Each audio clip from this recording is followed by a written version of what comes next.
Hello,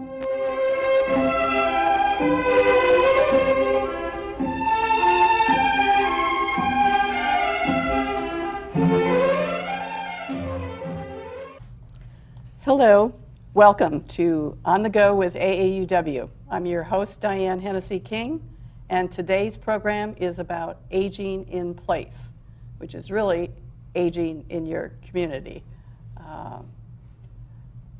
It is true what you've heard, that home is where the heart is.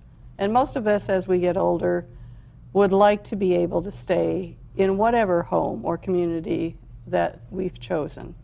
And our program today is going to help you find ways to do just that. Stay wherever your heart is. If you stay with us for the next 25 minutes, you're going to find out ways of living just exactly where and how you want to as you grow older. And to help us figure this all out, we have our guest, and we're going to start at the end here with Carol Mason Downs, who's the former director of the Shepherd Center. And sitting next to her is Steve Gurney, welcome. And he is an elder care advocate and publisher of the Guide to Retirement Living Sourcebook. And you're also involved in devising a new plan in Reston, Virginia that we're going to talk about. And next to me is Barbara Hughes Sullivan, who is the executive director of Mount Vernon at Home, and she's going to be telling us about the village movement that is actually just sweeping the country. And so we're going to start with you, Carol, and the Shepherd Center. And one of the things interesting, I think, about the Shepherd Center is it's aimed at people 50 and above. So you really have a wide range of volunteers in target audience. We really do, and we realize that people, as they age, need different things. You know, there's the young old, so to speak, the middle old, and the old, and I'm not going to tell which group I'm in. Heavens forbid. But I think that one of the greatest things about an idea like the Shepherd Center is it utilizes volunteers in a peer-to-peer relationship. And I think there's an element of trust that develops when someone knows the volunteer who's going to come and, let's say, pick them up and take them to their doctor's appointment. The Shepherd Center has been around actually since 1972 as a concept, and there are about 60 Shepherd Centers in the United States. The Shepherd Center that I was involved with in Oakton, Vienna, has been, it's now in its 14th year of being an organization, and I think that one of the differences is that people tend to self-identify as being a member of the Shepherd Center. It's not a membership organization per se, but our volunteers are, well, some of the volunteers have been around for so long that they're actually becoming the clients, so that they're looking for services. But I think it's a marvelous concept. It involves a lot of different programs to help people stay in their own home. There's a friendly visitor program, there's the transportation program, there's a helping with simple home repairs. There's an element of health resources. We have a nurse that does do personal counseling, and it's very strong with caregivers as far as caregiver support and caregiver relief. And the thing I like about it, and really it's true of all the programs we're going to talk about today, but it really pays attention to the social and intellectual needs that we're not always talking about something utilitarian, that they have the Adventures in Learning program, that everything from language learning to, you know, State Department information, and it's really, and then the social aspect of it, of people gathering together, that what we're really talking about today is staying connected with the community. How do we do it, and how many ways can we do it? And I think you have to stay engaged. You absolutely have to, for yourself as well as for your community. Can I tell one quick short Sure, story? sure. We had a volunteer who was taking a client to her doctor's appointment, and he came back to the office afterwards, and he said, I had the best time. I had the best time today. I said, well, what happened? He said, well, you know, Mrs. So-and-so that I took to the her doctor's office? And I said, yeah. He said, do you know she used to be an opera singer? Oh. We sang all the way to the Oh. doctor's office and all the way back. He said, I haven't had as much fun in years. Yeah. So that's the kind of thing that can happen. Well, and when you were saying peer-to-peer, I think that it's so clear that the benefits go both ways. Yep. And I think that's something that we have to turn around. We always tend to think volunteer is something doing something for somebody else and not getting anything back. And again, in all of these, I just think that it really helps build the volunteer base as well. And it's terrific. Now the website is? It's www.scov.org.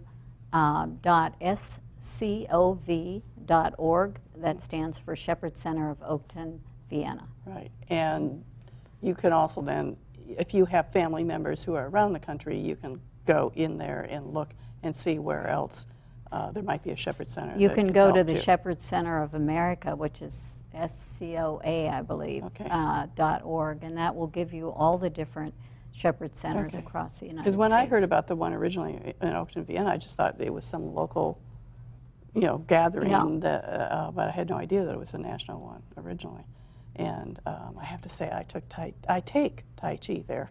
I've seen you so take Tai speaking- Chi there. which is not a pretty sight. But can you tell us, Steve, a little bit about what you're doing in Reston?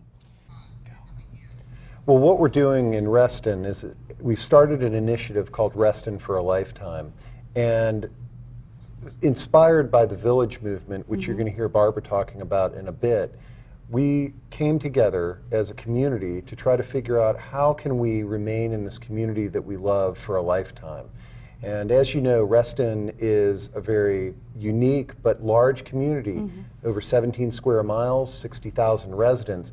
One of the neatest things that we've got in Reston is our founder, Robert E. Simon, who Reston is named after, is still alive, 97 years old.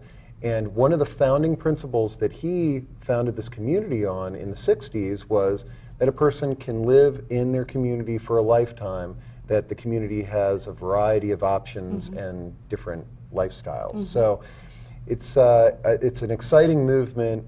I think a lot of the folks feel like we're returning to the original roots of Reston, bringing community together, helping each other, and coming up with some unique and different solutions. Right.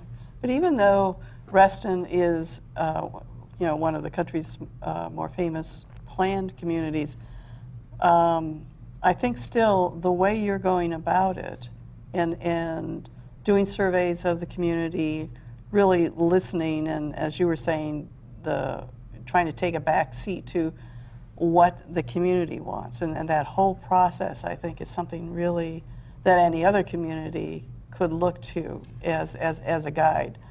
Yeah, I mean, one of the trends that we see in our community and all across the country is that we've sort of shifted from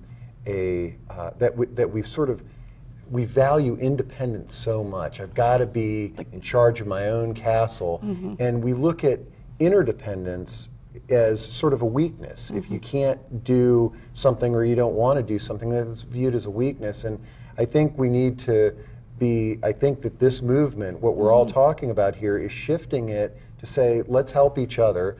We can have a better community, we can save money, we can be better connected and live in our communities for a lifetime if we do this. Right. And I think we'll get a little bit later in the program to the economics of this, in the sense that it is so much more economical. And then also, Carol and I had talked earlier before the program on the value to companies with both older workers and companies as markets also for older retired people. So it's just such a much more dynamic feeling than, and you've talked before about not segregating older people, that this is really a community-based, and we're not talking necessarily about somebody staying at a home, but staying in a community and all the different ways you can connect. It really is. The elders are really living history in our communities, and we can't hide them away. We've got to look at them as just a wonderful resource for our neighborhoods. Right. And you were talking also earlier on the two paths, the idea of advocacy and then the actual idea of concrete action following up on the advocacy. Well, one of the things that has developed in our Reston for a Lifetime planning is these two paths, and one is advocacy, and that's learning more about options that exist. It's advocating for things like affordable housing, better transportation, and then the other track is projects. And in fact, we're working with the Shepherd Center as one project to do medical transportation by volunteers. Another fun project that we're playing around with in Reston is an elder playground. This is a concept that they have been doing in Europe and Asia. And so it's exciting, and it'll be interesting to see where things are in the near future. So you have to come back in another year and we'll have another program and we can That find would be out great. how it's all working. Because I know you're going through different phases and trying things out in different neighborhoods to see how well they work. Absolutely. Now you've also published as I had mentioned earlier, the Guide to Retirement Living source book. Tell us a little bit about that before we go to the village moment. Yeah, that's, when I got out of college, my grandfather was in a nursing home, and I kind of stumbled into a career where I started a guide to list all the different options for seniors and families. And here I am 21 years later, sort of a veteran in this industry, and it's been just a really great career, and we basically sort of have almost like a comprehensive listing of every single senior living option in the DC metro area, how much it costs, what's included in the cost, and where they're located. And you're doing one in Philly and? And the state of Maryland. Okay, all right. And I think the problem for so many people as they get older, they sort of feel like they're reinventing the wheel trying to find out information, which is what this program is about, of letting people know that there really are so many options other than what we have often thought of as the traditional resources of when you age, and that there's just such an exciting change and revolution going on. And also a revolution I think that the young people are involved in. They don't want to end up being older in the sort of traditional way that's been going for the last 20 years either. So everybody's invested in this. This isn't just an older age issue.